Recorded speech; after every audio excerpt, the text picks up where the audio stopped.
Back in time. Conspiracy alert, conspiracy alert. Well, that's that time of the week again, ladies and gentlemen. Welcome to Wednesday, and that means it's conspiracy time. Hello, everybody. Welcome to the Formula Funcast Daily News Update. I'm Jason Waterfalls. Today, Wednesday, August 26th, 2026. And today, we open the doors once again to Conspiracy Corner, the place where we take legitimate Formula One reporting, carefully examine the available evidence, and then ask Ron Lozano to say something that makes me regret bringing it up in the first place. Right. Joining me, as always, team principal, drivers number 1 and 2, and a man who believes every contract contains a secret clause if you stare at it long enough, Ron Lozano. How you doing, Ron? What's up there, Dorcas?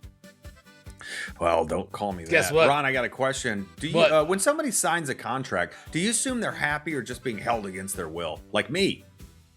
Oh man, this is a challenging question you got here. I'm so scared. I'm so scared. I almost pooped your pants. Okay, I did that the other night. Just put yours on and pooped them. Anyway, you're wearing them right now. Anyway, that's what that smells is, my friend.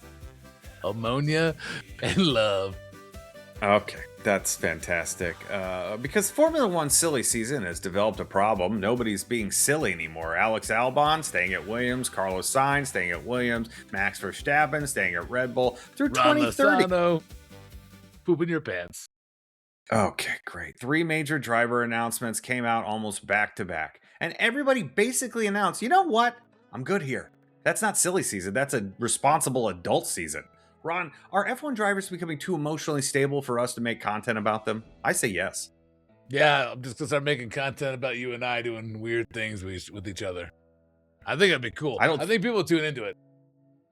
No, they wouldn't. I mean, they would if celebrities started pointing in our direction. They would watch that, but not us doing it. No, they wouldn't watch that. You should try some Jackass stuff. I think you can get into it. I think they're doing more movies. I promise you, they're probably doing more movies.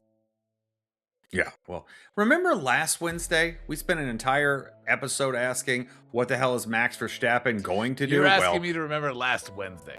That is, I know. That is bold of you.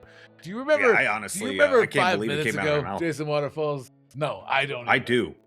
Okay, well, Red Bull announced before the Dutch Grand Prix that Max Verstappen has extended his contract to the end of 2030. So apparently the answer to our 11-minute investigation was nothing. He's staying, which means Ron and I spent an entire episode investigating a man who apparently already knew where he was going to work for the next 4 years. Ron, do you feel like Max personally wasted our time? No. I feel like the dude's an optimal troll. That hyphen bit they did with Laurent was hilarious. I'm a big Max fan. I'm an even bigger Isaac fan. Shocker. Okay, I'm probably the biggest Isaac fan on planet Earth, right? I'm a biggest fan of his as his neck is of his. Okay, that's how big of a fan I am, right? You would say some would call a super fan. Okay, ask me any stat about Isaac Hajar. Okay, ready? And ask me. Go.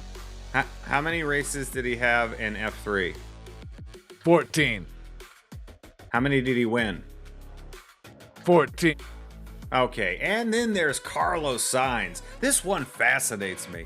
Williams is currently having a terrible season. God awful. Last year, 5th in the team championship. This year, they're down near the bottom. Carlos has openly talked about the setbacks, and yet he just signed a new multi-year contract with Williams. This isn't Carlos getting stuck there. He's choosing the project again. Sainz says he believes in the people, the investments happening behind the scenes, and Williams' long-term plan to get back toward the front. Ron, how bad can something get before you stop believing, quote unquote, in the project? This question hits close to home.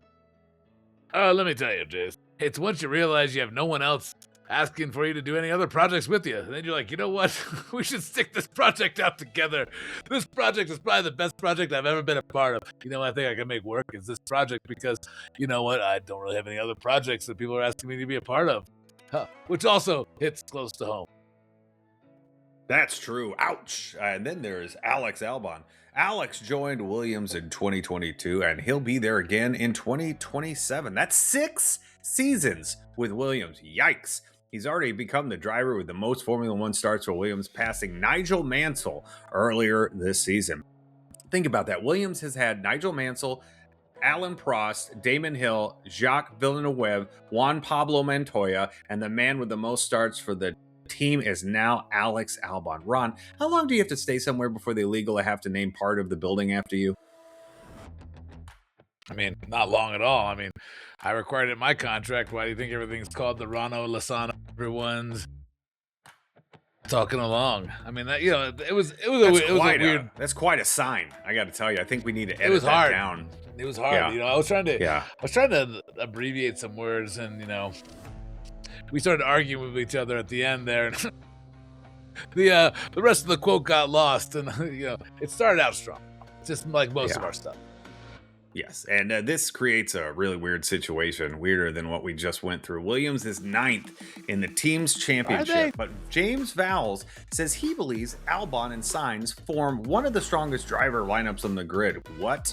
And I don't think that's completely crazy. I kind of do. Carlos Sainz is a 4-time Grand Prix winner. Alex Albon finished 8th in last year's Drivers' Championship and helped Williams finish 5th in the team standing. These two aren't rookies waiting to see whether Formula One works out. So, Ron, can a bad Formula One team have a great driver lineup? Yeah, of course. Aston Martin, case in point.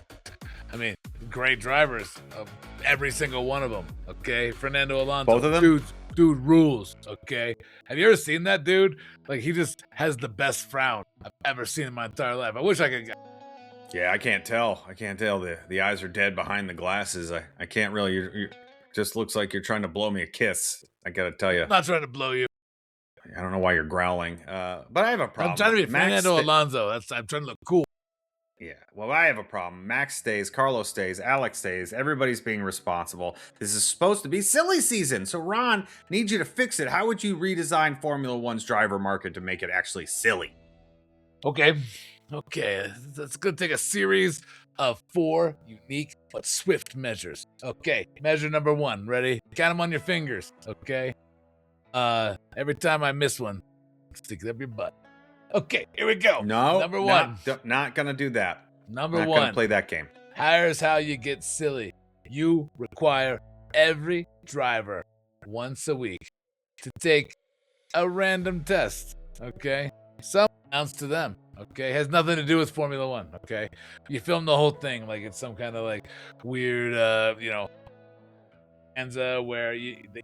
they go off into the wilderness and hunt elk or something like that. Okay. You don't want to see it. Pete will get involved. It's gonna be a nightmare, okay? But you want to be silly, okay? So the elk are the ones with the bows and the arrows, okay? I don't know how it works. You're gonna have to figure that out, okay? The elk are gonna start hunting the Formula One drivers from helicopters. It's really hard to get a quadruped into a helicopter, but we'll figure it out. It's production. Everyone figures it out, and then what we're gonna do is that was step 1. Elks and helicopters. Okay? Got it. Oh, listen, no one cares about the drone guy anymore. That dude rules. I want to see him like every single shot. They don't even show him anymore. Now we gotta resort to elks and helicopters with bows and arrows, trying to take out Formula One drivers as they drive through the grid. And this is why Formula One doesn't have trades. Can you imagine waking up Monday morning and seeing breaking? Ferrari trades Lewis Hamilton to Haas for Ollie Beerman and the 2 future first-round picks. There are no first-round picks. Doesn't matter. Ron is commissioner now. God help us. And while everybody else is trying to stay in Formula One, there's another country trying to get back into it. Argentina hasn't hosted a Formula One Grand Prix since 1998, but President Javier Milei says he intends to personally push efforts to bring Formula One back to the country. The Oscar and Juan Gálvez circuit in Buenos Aires is already undergoing renovation work aimed at securing the FIA Grade 1 certification required for Formula One. Ron, how do you convince Formula One to give your country a Grand Prix? That's a good question. Not quite sure. We got 3 of them over here. I know, but what did we say to get all 3 of them? Isn't that something? One country with 3 races in it. It's the United States. Strange. That Very is strange. I don't know we deserve 3. I don't think we do either, especially since we can we actually complain when they're in the afternoons because they ruin our day. They need to be in the morning. And we complain when they're at night too. We They ruin complain our a nights. lot about this. In fact, Yeah. I don't think we thoroughly enjoy being here. I'd like it in the morning. I don't mind in the morning. They should race in the middle. I actually like the schedule it's on, to be quite honest. A European schedule is quite beneficial if you're on an American schedule, my friend, because then you just get it out of the way in the morning. Your day is started, and you are just running around like a chicken with your head cut off, and I love it. Folks, what if I told you that you could join Apex Predators F1 right now? That's right, no billionaire dad, no racing super license, and unlike Max Verstappen, we are not asking you to sign through 2030, although I would take that plus a debit card or two. Just join our Discord, get into the community, and line yourself up to race Ron Lozano. Race Ron, talk smack to him, become part of the team, and if Ron attempts to make you sign a lifetime contract, don't. Folks, we're building the 13th team, one maniac at a time. I'm Jason Waterfall. That's Ron Lozano. We'll see you tomorrow on the Formula Funcast Daily News Up. Champagne floating through the air, des super yachts partout sur la mer. Jason Drew says, watch this bro, pirate s'en dévote comme un amateur. Ron Lozano knows, oui, il croit qu'il sait. Ron Lozano knows.